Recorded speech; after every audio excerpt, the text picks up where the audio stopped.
Hello, my name is Hans George Campbell. Welcome to part 4 of my Windows XP Windows Vista PC computer build.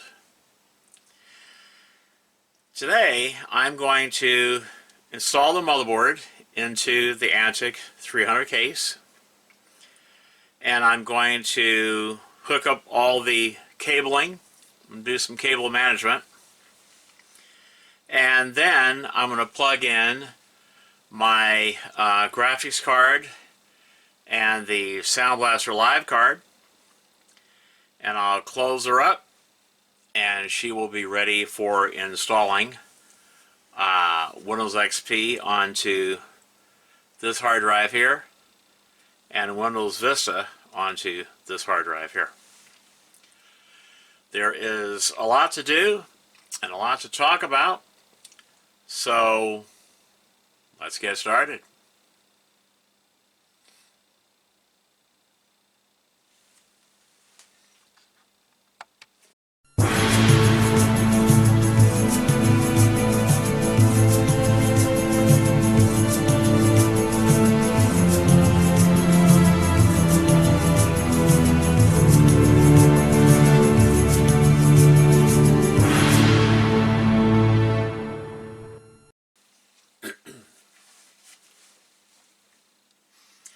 Alright, let's mount this motherboard into this case, shall we? Now, there are two types of motherboard standoffs that come with these cases. One type of standoff has fine thread, and the other type have coarse thread. Now, the standoffs that came with this Antic 300 case are coarse thread, and so you want to make sure that you use the correct screws. Okay, use fine thread screws with the fine thread standoffs, and coarse thread screws with the coarse thread standoffs. And the type of screws that you want to use is you want to use this type of screw here that has like the built-in washer. The head is a little bit larger than your standard size. This is the type that you want to use. Because of the little bit larger head, the built-in washer, it spreads out the pressure more, so that it's less likely to damage the PCB. Okay? Also, if you notice, okay, you've got there's a screw that goes there, there's standoff there, standoff there, well, actually right, I'm trying to think where the other one is. Oh, right there. And there's a standoff screw that goes there, standoff there. But there's nothing that supports this end of the motherboard. So when you're pressing in the wires here, the board is just floating. You're pressing down, and you can stress that motherboard and possibly break, the fine traces that are in this board. Okay, same thing is true with the disk drive connector, the floppy drive connector right there, which I do plan on using at a later time. There's nothing supporting, and even when you plug in your power connector, there's nothing supporting underneath this motherboard. So you're really putting a lot of stress on this board. Okay, and the same thing with over here. So what I recommend that you do is you install these fiberglass, well, actually these are nylon standoff. These are like this is what was used to mount the old AT motherboards back in the 80s, you know. I'm sure you old timers that have worked on the old AT PCs, you'll recognize these. And these come in different lengths or heights, so make sure that the length or the height matches the standoffs that you're using, you know, for your board. And then what you want to do before you can use one of these, you want to take flush cutters and cut that part off. It's got to be cut flush. And then once you do that, you can pop them on. There's holes here in your board, and you pop them on. That's what I did here on this board. I popped those on so that it gives support to the motherboard. Okay, so when I plug in the wires, I'm not stressing the motherboard in those areas. I just thought I'd show you that. Now, even though these are coarse thread screws that are being used to mount this board, you still want to use a low torque screwdriver. You want to use a screwdriver like this. This is a low torque screwdriver. I highly recommend that you get a set of these screwdrivers. They're made in Germany, and they're really nice screwdrivers. I have 2 sets of these. The main set that I use here out in my shop, and I have a spare set put away, so like as a backup set, in case anything happens to this set here. I've got a backup set. Okay, now I've already installed the back plate into the case, and I set the board on the side. That's another thing. Before you set the board in here, you want to install your back plate. And there's many different holes in this case. So before you set the motherboard down, it's a good idea to make sure that you put the standoffs where they're supposed to go, so that they line up with the holes that are in your motherboard. Okay, now you want to start with this screw here in the center. You always want to work from the center toward the outside, and you don't want to tighten these. Just want to get them in, make sure they're a little loose. Yeah, you want them all loose so that the motherboard seats itself, and then you tighten them up. Okay, so for an area where it's hard to get in there with your fingers, wait a minute, let me get, I need to use like a, I need to get a, let me see, I think it's this one. Is it this one? No, not that one. That one, no. There they are. I was looking for my tweezers. It's a good idea to have a set of tweezers for this, because one of them is right here. Right there. So, got that in there.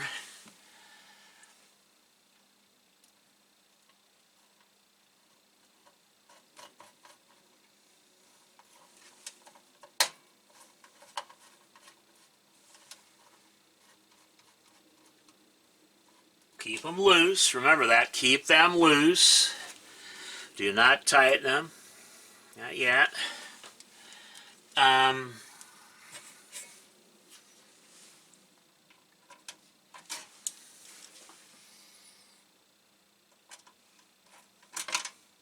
it.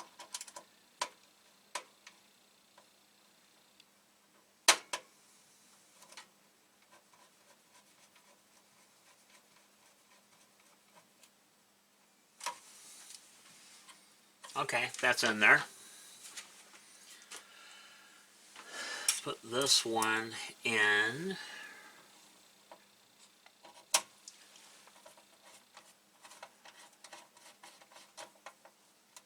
Keep it loose.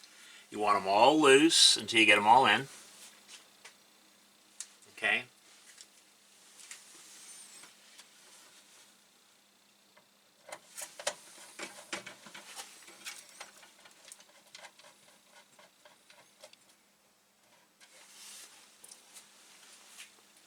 Okay, this one I'm going to need my tweezers again in a hard to reach area.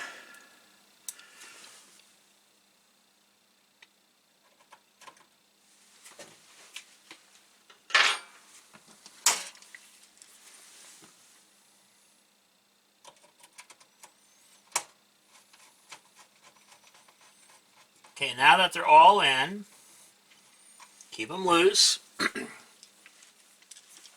You start with the middle first, this top one first. And you just want to snug it. Do not over tighten these, you can damage the board. Just snug them, that's good enough. Like that. Start with the top one first, but do the middle ones first.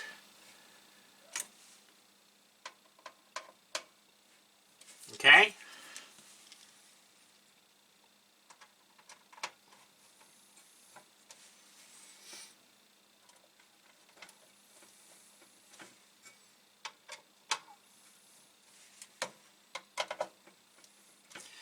Do not use a full-size number 2 screwdriver when doing this. You want to use a low torque screwdriver, just like what I'm using.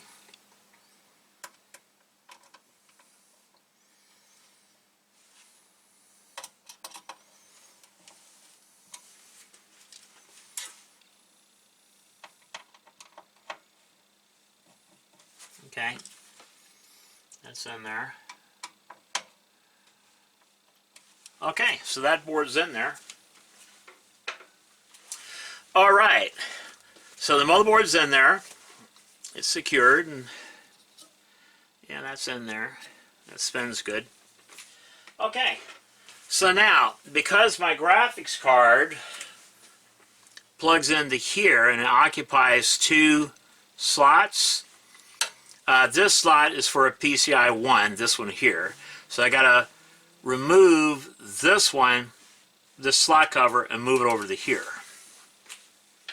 So we'll do that next.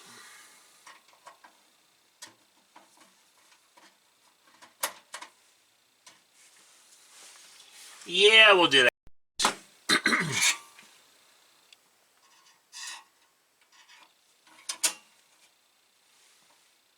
I like this. Another reason why I like the Antic 300 case. You see how that slot cover is made, the way that's made?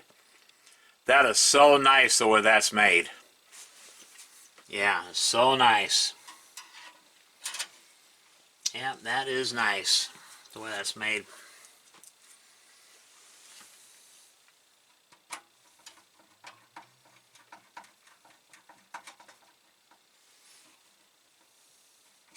Okay, that slot cover's in there. All right. I don't know if you noticed it or not, but I removed the GIM fan that was mounted here because I don't, for 2 reasons. Number one, because of the way this case is made, designed, it doesn't have like a big window here or whatever, you know, it's just a solid cover basically, right? You're not really going to see that rear fan that much. You're mainly going to see the 2 front fans. And so that's where I decided I really want the RGB is on the front, because that's where I'm going to see the fans, the front of the case. Never mount a fan in the top if you want some nice flow. Never mount a fan on this top part right here. In fact, this case would be perfect if that was a solid top with no fan opening at all on that top. Okay, this is what can happen if you mount a fan here, an exhaust fan here, and an exhaust fan there. What will happen is this fan, the CPU fan, will be fighting these fans because it's trying to pull, blow the air this way toward the heat sink. But these fans are sucking air out that way and this way. And so it can cause your processor to overheat. Yes, there is such a thing as having too many fans in your PC case. So what I've decided to do, let me get the fan. I'll be right back.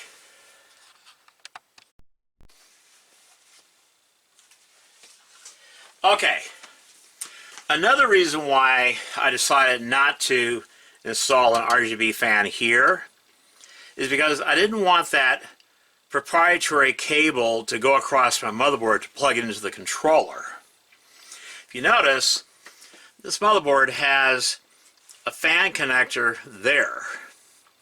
It also has fan connectors on other areas of the board too, but there's a fan connector, a chassis fan or a system fan connector right there that supplies 12 volts and ground to your fan, because I want this fan running at 100% at all times.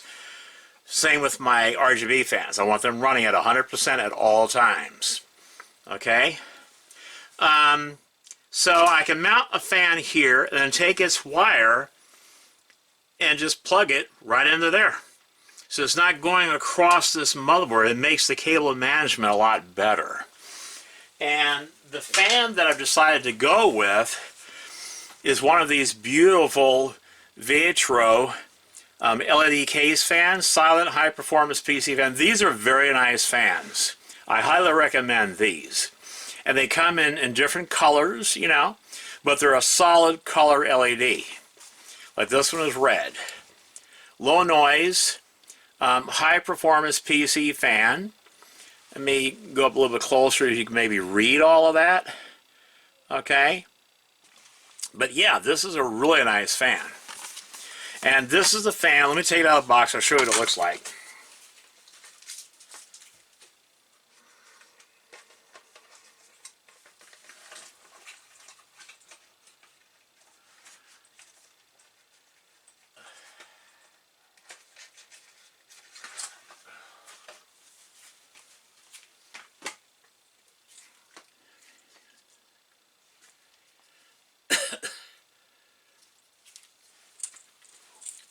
Okay, this is what the fan looks like. It even has translucent red colored fins. They glow really beautifully, and you can see how many LEDs that it has all the way around on the inside there. These glow really nice, and they have like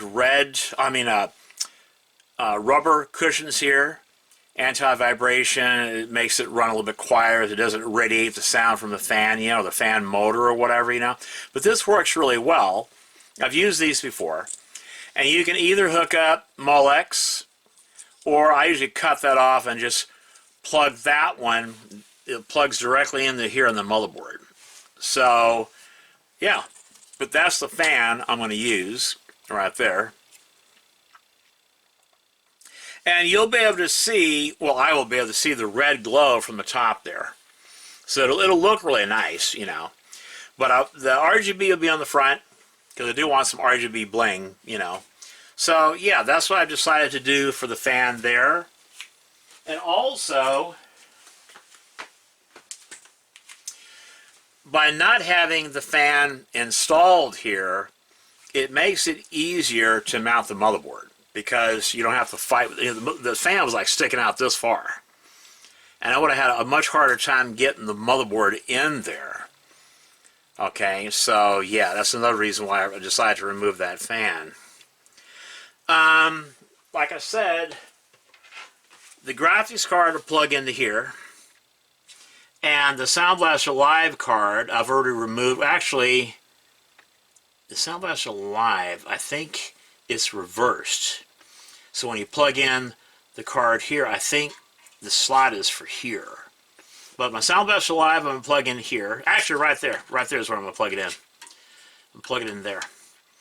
And then my video capture board that I bought for this computer, it requires a PCI Express 1 slot. I'm going to plug it into there.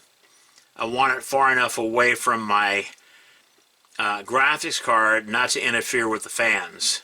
And I think it'd be fine if I plug it in there. Yeah.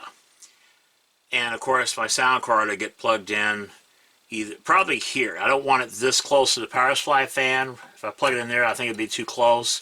But I'm thinking about plugging in my Sound Blaster Live right there. And plugging my video capture board there. And the video capture board that I'm using is this one here. I am going to do an unboxing and a review of this capture board. That'll be part 7 of this video series. I'm going to show you what's in the box, the manual, the software, and then I'll install this card into that slot there. But I plan on using this computer to capture a lot of the older games. I plan on doing complete playthroughs of some of my favorite games of all time for the PC, the older PC games, you know. And I wanted a nice capture board like this. And back during the Windows Vista, Windows XP time period, because this supports both Windows XP and Vista. Okay, there's the system requirement. Let me make sure they're English and not the other language. But let you read those, you know, specifications on the box. You know. But yeah, this is a great card. And also I plan on using this to capture PlayStation 2 gameplay footage and classic Xbox gameplay footage. I want to do complete playthroughs of my favorite, you know, PlayStation 2 games and PlayStation Xbox games. So stay tuned for all that wonderful content.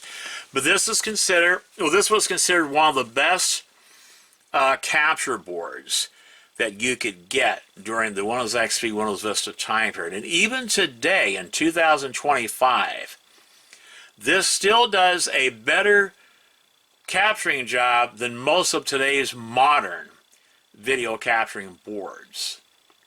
Yeah. So yeah, the video about this card is coming up in part 7 of this series of videos.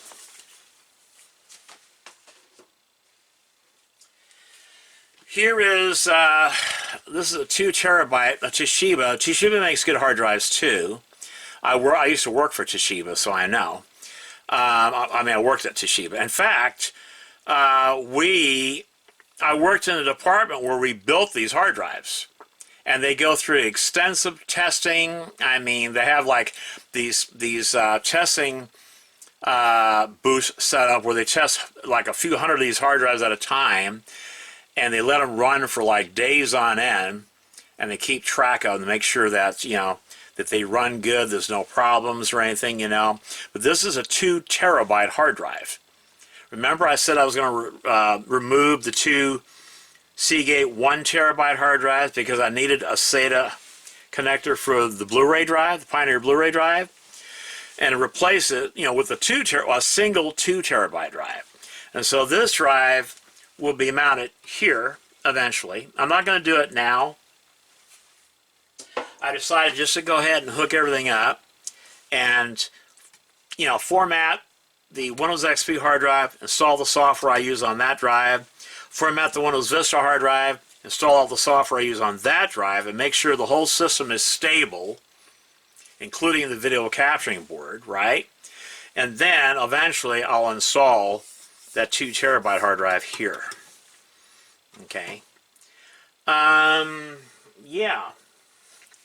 So what I'm going to do next, I'm going to go ahead and I'll plug in all the cables and do the cable management off camera, because I think that would be very boring for you guys to watch me do all that. So I'm going to do it off camera. So I'll be back shortly.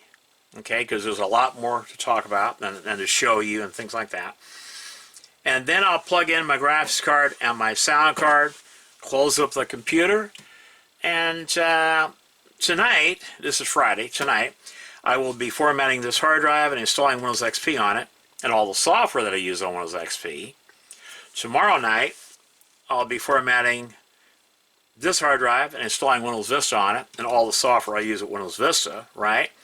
And then I'll show you in part 5 of this, part 5 of this series, my Windows XP setup, the software I use on it. And in part 6, I'll show you my Windows Vista setup and the software that I use on it, on Windows Vista. And of course, in part 7, I will show you the AverMedia video capture board. You know, so yeah. I think this is going to be a great series. And this series will continue on over the months and the years to come, because I'll be doing a lot of videos showing you how to use, I mean, not only just game playthroughs, because there's other things you can do with a computer like this besides playing games. I actually prefer the older version of Microsoft Office. The new versions of Office I think sucks. I prefer the older version. I mean, a lot of the programs from this time period more so than the newer versions today. Like, I use Thumbs Plus, and I'm going to show you that program and how to use it.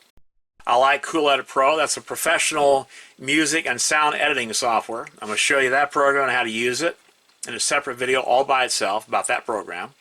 I have all of the different Adobe programs, and I think the older versions of Adobe Acrobat and Photoshop and Premiere, I think they are much better than any of the new crap that's out today.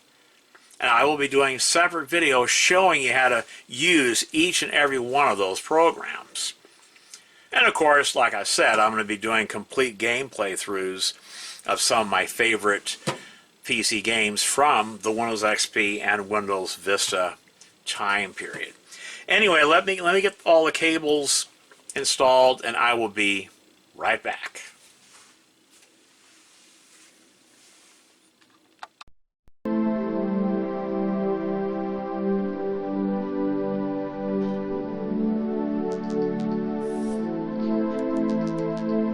Windows XP, the #1 selling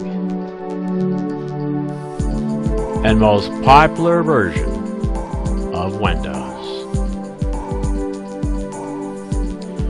So many people today, including the United States military, still use Windows XP. But why? Why do so many people love this graphics user interface? Well, that's what we're going to find out in this special series of videos here on the Hans Campbell Show. Windows XP.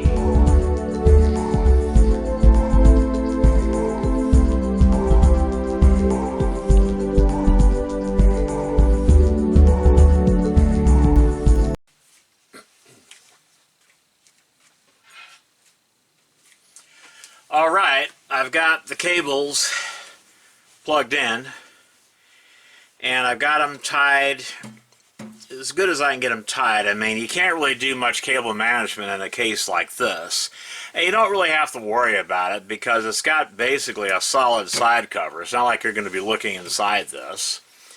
And this is just the way old computer builds are. You got cables looking like spaghetti. They're all over the damn place, you know. I mean, you could try to tie some of this up, but I'm not going to worry about it as long as it works. There's one thing you have to understand about case fans. Is this is something that many of you fail to realize. You do not actually need case fans in a PC build. Yes, you heard that right. That's so important, I'm going to repeat it. Excuse me. In general, you do not need case fans. That's right.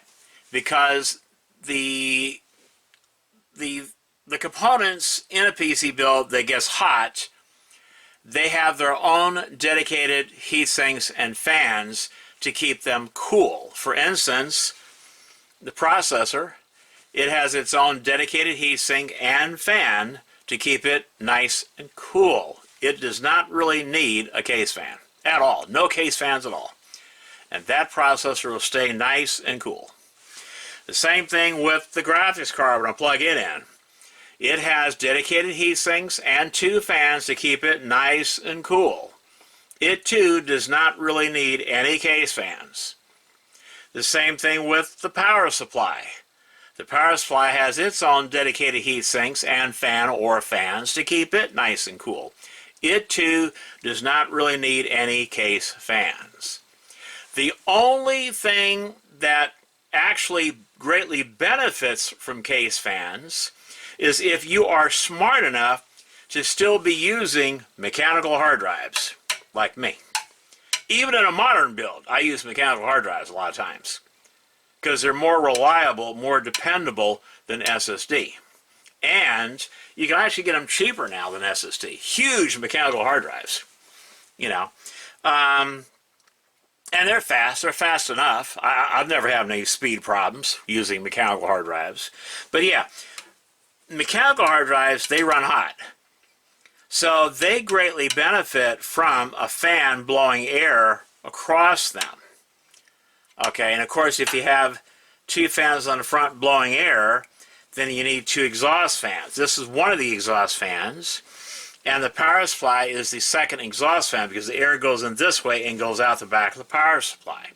So the air comes in here and goes out here. The flow will work really well.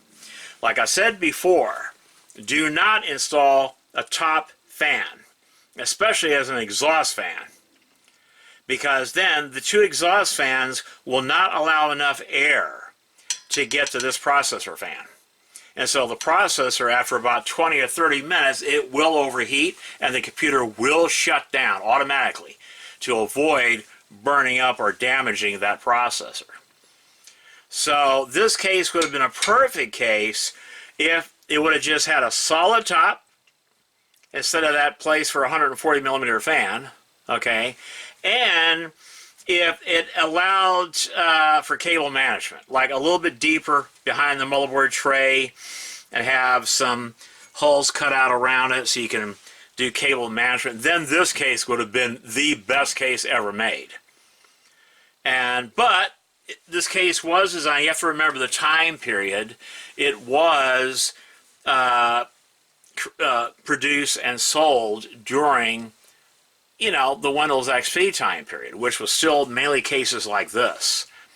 We weren't worried about cable management back then, and we didn't really have RGB that much back then either. So we weren't really looking inside of our cases. As long as all the wires are plugged in and they're not interfering, they're not shorting out on anything on the board, that's all we cared about, you know. And so, yeah, I got all the cables hooked up, and they're tied away so they don't short out on anything, all right? Now, another thing that a lot of you are probably unaware of when you're building these old computers, you know, if you're using an ATA33 device, like an older hard drive or an older CD-ROM drive, then you want to use a 40 connector IDE cable. If your devices, you know, hard drives or your CD-ROM drive or your DVD drive or Blu-ray drive, whatever, if they're ATA 66 or ATA 100, then you want to use a high density, an 80-pin IDE cable. Because if you use the standard 40-pin IDE cable, it will slow down. I mean, your devices will operate it'll fall back to the ATA 33 speed mode, which you don't want. You want, especially a Blu-ray drive, you want that drive running as fast as possible, and you want your hard drives, if you're using IDE hard drives, you want them running as fast as possible too. So I just thought I'd talk about, you know, this IDE cable right here. There's two types. There's a 40-pin cable. That's used for the older hard drives and mainly CD-ROM drives. And then there's an 80-pin. It's also referred to as a high-density IDE cable. And those are used for the newer hard drives and the newer CD-ROM drives, DVD drives, and Blu-ray drives.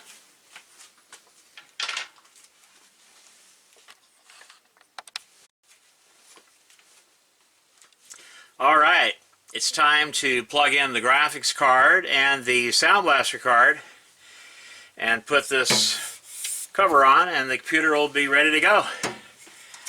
It'll be ready to install Windows XP onto this hard drive and Windows Vista onto this hard drive. So,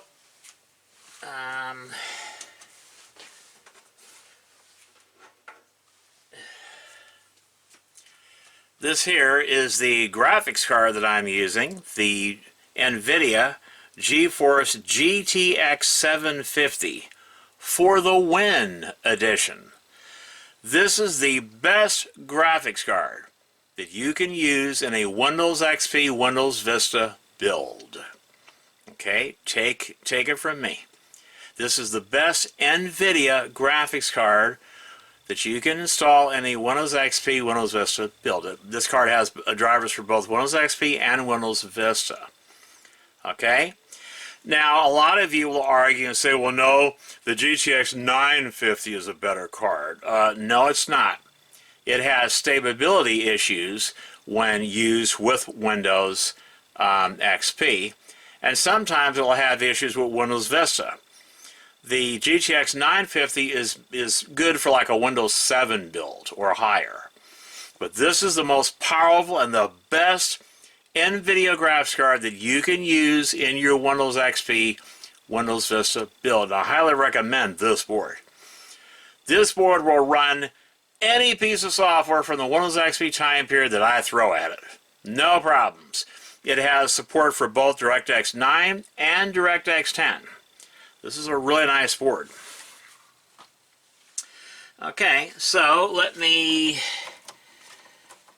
get this plugged in. This is not going to be easy to plug in because, Jesus Christ, because the fucking cabling. I mean, Jesus fucking Christ. I don't want to fuck up this graphics card. Shit. Okay, what the fuck? Yeah, it's... Okay, get out of there. I don't want to fuck up those... Yeah, goddamn, man, this is really starting to piss me off. This is bullshit. Wow. I don't remember having problems like this before in my other builds. You know. Yeah. That's in there like that. And, oh shit, man, look at this. I don't like the way this is. What I may have to do, because the SATA connector and the SATA power connector from the first hard drive is hitting against this.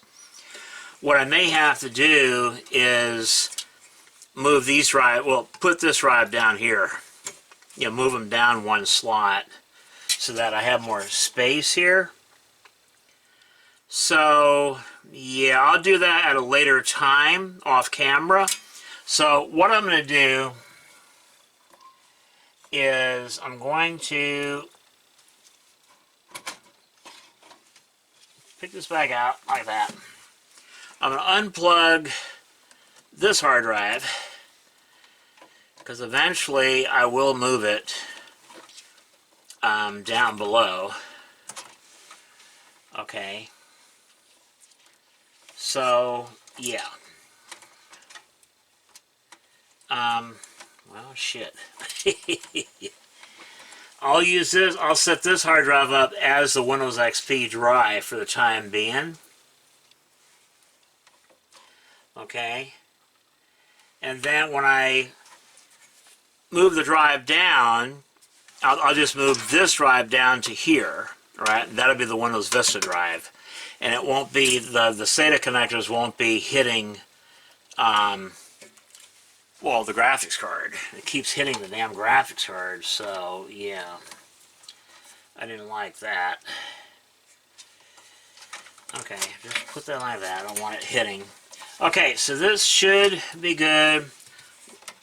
I'll set up, because it doesn't matter which drive I put Windows XP on. That's the first one I'm going to be working on, because that's the next video. The next video is going to be about my Windows XP setup. So, yeah, now there's no problems. Yeah, it was hitting, it was like hitting. See, now it's fine. Plenty of cable slack there. It's not really hitting the card that much. So that's good there. Like that. Okay. So let me put these screws in. And Don't tighten the screws so you get them both in.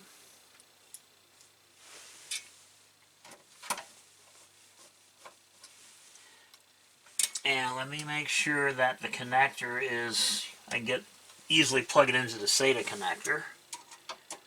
So yeah.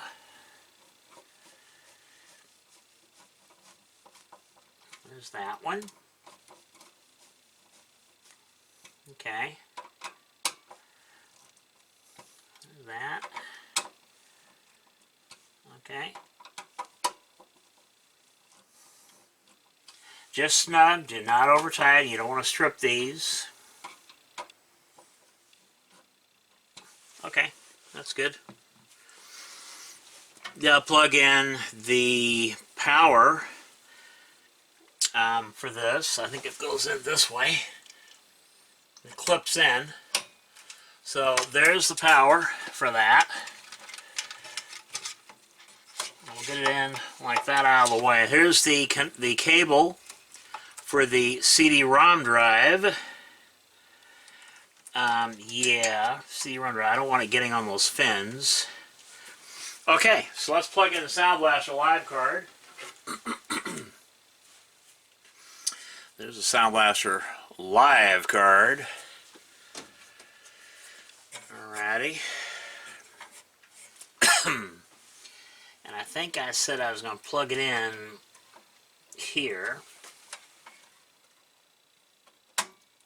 Because I want that EAX sound goodness, you know, the hardware accelerated sound. I do want that. Oh yeah. Yep, I do want that.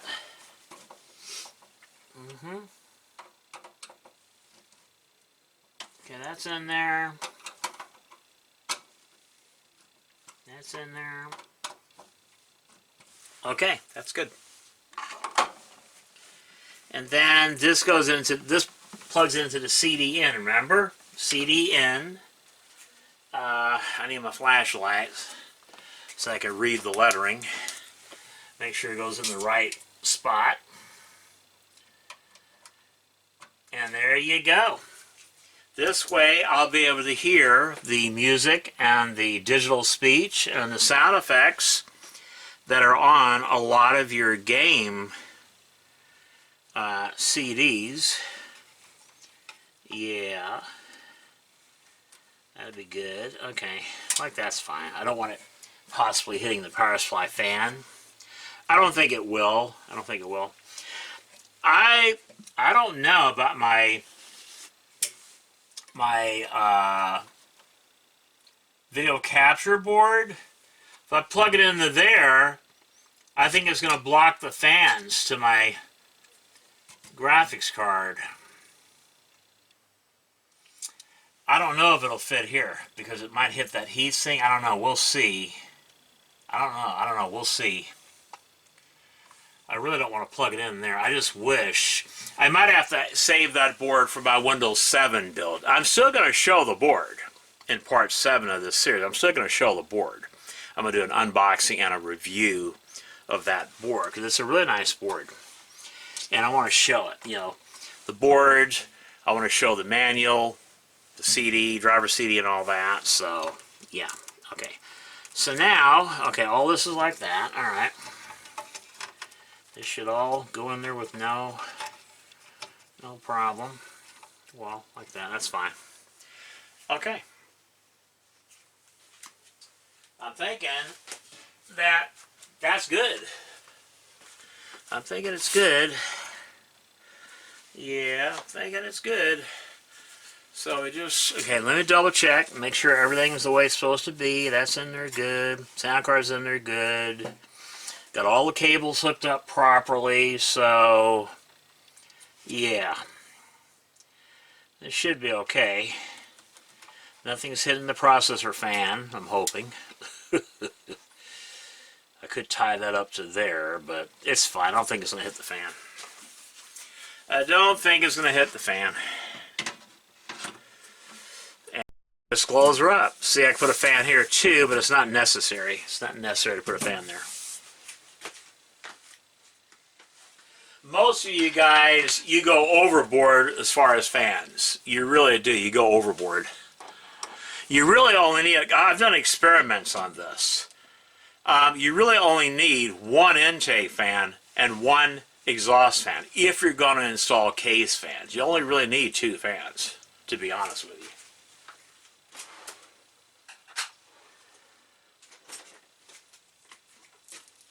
Okay, so let's put that on. Yeah. I already got the place set up in my computer room where this computer goes. So it's ready to go. Then tonight I'll be busy formatting the hard drive and installing Windows XP. Getting this computer ready for part 5 because I'm anxious to show you guys my Windows XP setup and the software that I use. So yeah. Anyway, that's it for part 4. Stay tuned for part 5 of this series coming up real soon. My name is Hans George Campbell, and I will see you in part 5.